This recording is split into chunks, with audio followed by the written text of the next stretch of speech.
Hey everyone, my name is Annie. I'm 15 years old. About 3 years ago, I found out that my mom was not actually my mother. Turns out she kidnapped me from the hospital. My life was turned upside down. They wanted to change my name. I can't get used to my new family. I'm so unhappy and I have no one to talk to about these things.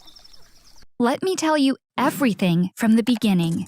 To make sure that you don't get confused about who's who, I'll refer to the woman who brought me up as my fake mom. The woman who gave birth to me and who I'm living with now, I'll call my real mom. I was 12 when I learned this terrible truth about my life. I was in school and I was called to the principal's office. There was a policeman and 2 women waiting for me there. One of them was a psychologist and the other was a social worker. Apparently, you need a psychologist there when telling kids about stuff like this. The social worker was going to take care of me until I was taken to my new family. They told me about what happened very simply. The people who brought me up weren't my real family. The woman who I thought was my mom had stolen me from my real mom. I was going to be taken to my real family as soon as possible, and I was going to live with them from now on. My whole life changed at that moment. My real family lived in another city. A few days later, the social worker took me to meet my new family. I went from being a single child to having a brother. My real mom is a cashier at a convenience store. She couldn't get time off work, so we met her at the store. She started crying when she saw me. My real dad is a construction worker. He's often out of town for work. I met him when he came home for the weekend. But they were complete strangers to me. When the truth came out, my fake mom was taken into custody at work. My fake dad was picked up from home and taken to the police station. After the initial interrogation, my fake mom was arrested and taken to jail. My fake dad was released because he thought that I was his real daughter. So you see, my fake mom tricked him too. Here's the most exciting part. I'll tell you about how I got kidnapped. My fake mom had to confess to everything and describe every detail of how she kidnapped me during her trial. 15 years ago, my real mom felt labor pains when she was getting ready to go to work. They didn't have a lot of money back then, just like now. So she had to go to work even when she was 9 months pregnant. When she got to the hospital, they said it was too early to take her into the delivery room, but they didn't send her home either. They made her wait in her room until her contractions became regular. A while later, a nurse came into her room. After a short conversation, the nurse asked my real mom where the father is. "My husband is working in another city. He'll probably come tomorrow," she said. You guessed it, right? That woman wasn't really a nurse. She was my fake mom, dressed as a nurse on the hunt for a baby. In court, she explained that she stole the nurse's uniform from the hospital's laundry room. She had short hair back then, but she wore a wig to disguise herself. Since it was a large hospital, it was easy for her to walk around pretending to be a nurse. She approached pregnant women to figure out whether or not they were alone. They took my real mom to the delivery room shortly after. I was born 20 minutes after 12. Then they brought my real mom back to the same room. Once she had rested, they brought the baby, meaning me, into the room to be nursed for the first time. A nurse who was an expert on breastfeeding gave my real mom a quick intro, then left my mom alone with me. Half an hour later, my fake mom came into the room still wearing her nurse outfit. She asked my real mom if she had breastfed the baby. My real mom said she did as much as she could.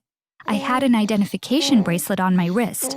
My fake mom said, "The baby will get her first vaccinations. In the meantime, why don't you get some sleep?" She didn't want my real mom to get suspicious. "What will you name her? The bracelet only has your name on it. Let's put the baby's name on the bracelet too," said my fake mom. My real mom said they were going to name me Crystal. My fake mom took me and left. She had stashed a large bag in the bathroom nearby. She went straight there and put me inside the bag, threw away the nurse's uniform and the wig, and just walked out of the hospital through the front door. I started crying and screaming. She thought she'd attract attention if she took a taxi or a bus, so she walked all the way home, which took about 5 or 6 hours. So why did my fake mom do something like this? Even though it doesn't excuse it, there is a tragic story behind what she did.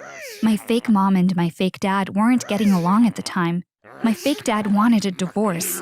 My fake mom got pregnant, even though she didn't want to, just to save her marriage. She thought her husband would not leave her alone with a baby.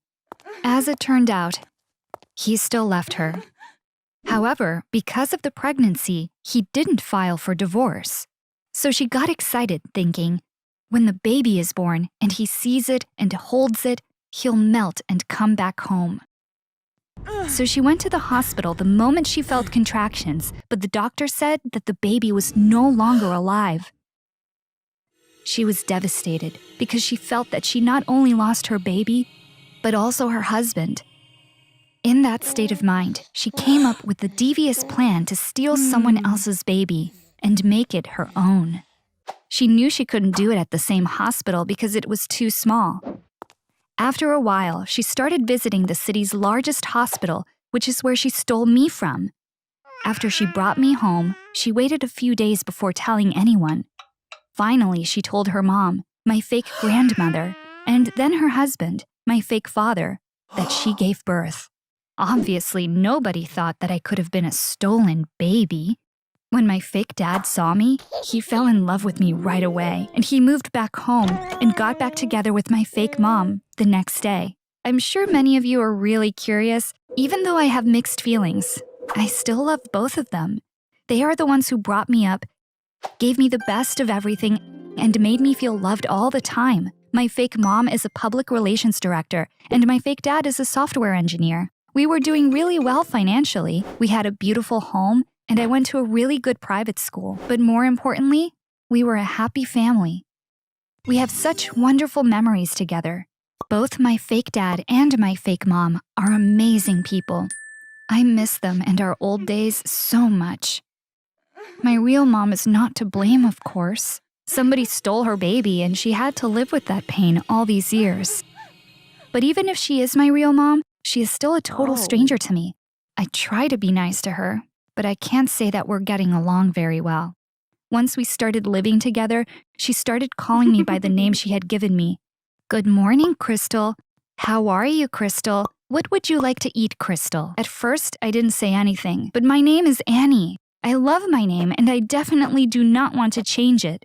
Finally, I had to tell her that.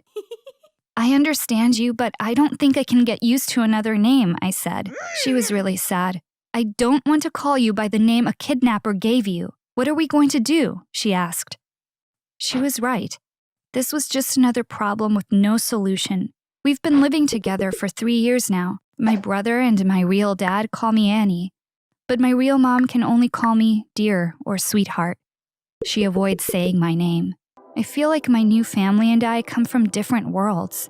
We are so different that when I got to know them, I began to think that there's no way I could be their child. But they had done a DNA test for the court, which proved that they are actually my real parents. Hold on, I don't think I told you how this all came out. That part of the story is also a bit tragic. It was my fake mom's own mother who told the truth to the police. My fake mom and her mother never got along. Honestly, I don't really like her because she has always been sneaky. One day, when I was a baby, she came to visit and came across the identification bracelet from the hospital. It had my real mom's name on it, so she got suspicious but didn't say anything at the time. She went to the hospital and did some research to find out what had happened. That's how she learned that my fake mom had lost her baby. She is so evil that she kept this to herself all this time, but used it against my fake mom years later. My fake grandmother had been living in a nursing home for some time, and she wasn't happy about it. When my fake mom went to visit her, she said she hated it there and told her that she wanted to live with her. But my fake mom said no. They had a huge fight, and my fake grandmother called the police and told them everything to get revenge. Right now, I'm not allowed to see my fake family.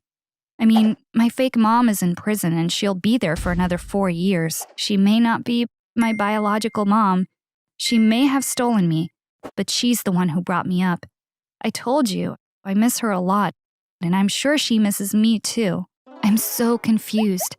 I don't feel anything towards my real mom and dad. I feel bad saying this, but I feel like I had a better family and lived a nicer life thanks to my fake mom. I wish the truth never came out. I wish I could go back to how things used to be. But there is nothing I can do. I have to focus on my future. I'm waiting until I turn 18.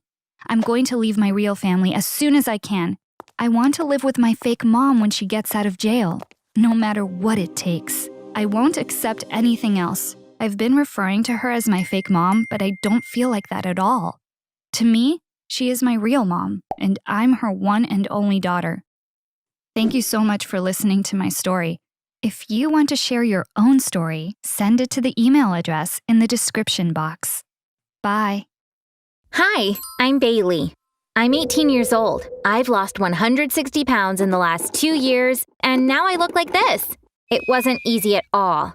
There were many obstacles I had to overcome. Unfortunately, one of them was my twin sister, Summer. I'm going to tell my story from the beginning and hope it will inspire anyone who wants to lose weight. Summer and I are identical twins. Even though we look the same, our personalities are complete opposites. For example, I'm a total introvert. I like spending time on my own. Summer, however, likes to socialize. She always has people around. I'm not ambitious at all, but Summer is very competitive. She doesn't like to lose even when she's playing a game. I'm quite messy. Summer is super neat and organized. I'm always late to places. She is always on time. Even though we're twins, we're not the two halves of the same apple. We're more like apples and oranges, totally different people. One thing we're really different in is appetite. You know how they say that some people live to eat and others eat to live? I belong to the first group because I live to eat. I think about what to have for dinner while I'm having lunch, while Summer only eats what she needs to live. In fact, she often forgets to eat. She gets full really quickly, so she's always the first to leave the table. As you can guess, I've been overweight since we were babies, and Summer has been skinny. In primary school, nobody believed we were twins. "Impossible! You can't be twins! You must be 3 or 4 years older," they'd say. I'd like that they thought I was older. I'd piss Summer off saying, "I grew up, but you're still a little girl." When we started middle school, I was really heavy for a kid that age. Summer weighed 75 pounds while I weighed 165. After several negative experiences, I learned that being overweight wasn't something to be proud of. Being humiliated for my appearance had become part of my daily routine. The boys in class came up with new insults every day. When I got home, I'd go straight to the bathroom and cry. The worst was when Summer joined in and started making fun of me too. During every meal, she'd say something to upset me. "Watch out! Don't eat the plate! I can't believe that you can still fit into a chair. Eat a bit less so that kids in Africa can get some food." She became crueler towards me as time passed. She was ashamed of me and made it known at every opportunity. My life became even harder without my sister's support. I didn't have any friends. I was already an introvert, and this made me totally asocial. You must have heard that twins have a really strong bond. I felt this bond deeply, and I loved my sister so much. Sadly, Summer felt differently. I used to think that she loved me too. I thought, she's ashamed of me because I'm obese. She rejects me because she doesn't want to be associated with me. Maybe that was true in the past, but she'd changed. It was obvious from everything she did that she hated me. The girl who was constantly humiliated, who nobody wanted to be friends with, was her twin. Honestly, I could see where she was coming from. It was normal for her to hate me, because even I hated myself. If you had so many issues, why didn't you try to lose weight, you might ask? You're right. I should have lost weight. I knew that. I went on countless of diets from childhood. None of them lasted longer than a day. I'd attack food the moment I got hungry. Now when I look back, I can tell that it was totally normal, because food was my escape. I only felt happy when I was eating. I had a terrible life. If I didn't have the joy of eating, I'd have nothing left. That's why I couldn't stop eating. Actually, I was depressed. Eating uncontrollably was my antidepressant. So how did I manage to lose weight? Remember how I said I'm always late to places?